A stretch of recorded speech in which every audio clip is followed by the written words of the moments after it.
To my woman and everybody, Jamie Thomas here. Thank you so much for crossing over to our YouTube channel for a bit of a yarn about my recent purchase. So, in a world of consumerism and materialism, we have to take a step back, I think, as humans, and have a think about our impacts of our daily products that we purchase and that we consume.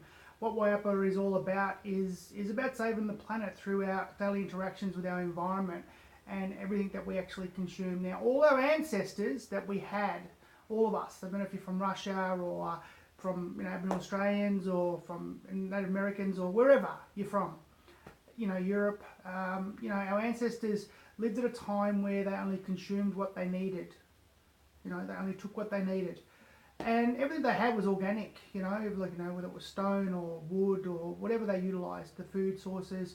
So in a modern day society, how do we do that? So the concepts of Waiapa, through, as people already know, through meditation.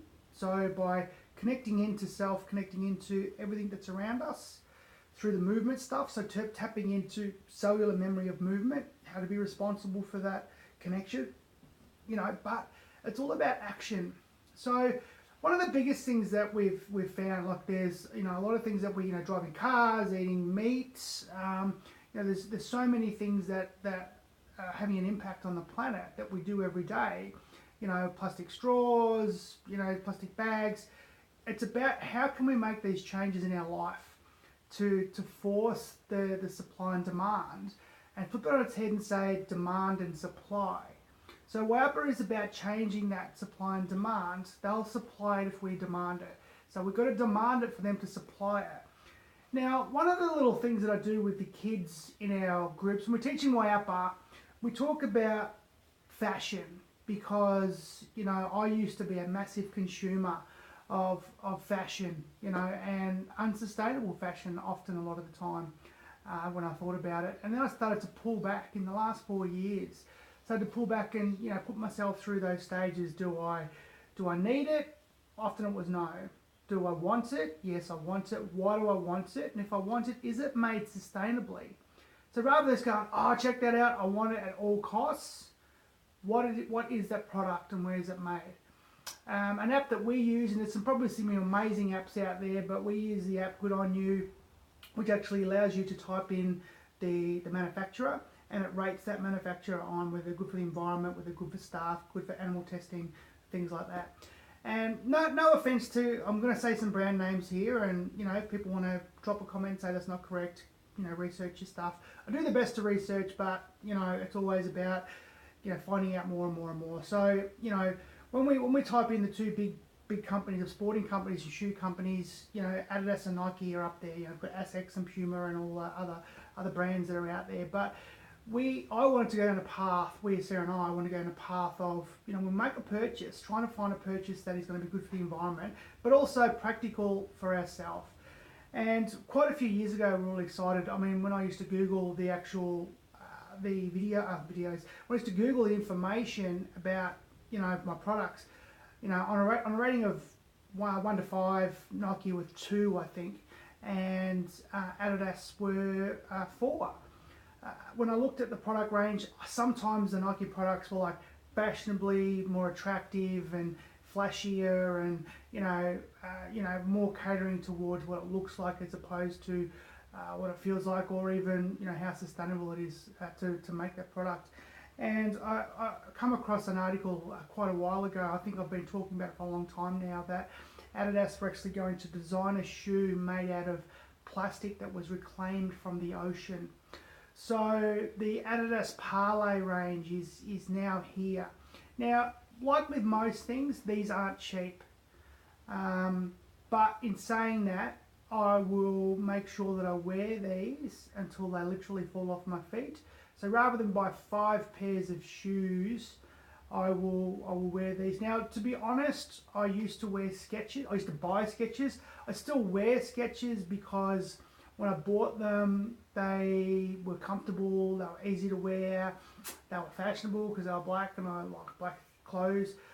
But I realised that I had to stop buying them until they actually become and create a better product and I've sent some emails off to Skechers to say I'm not a consumer of your products anymore.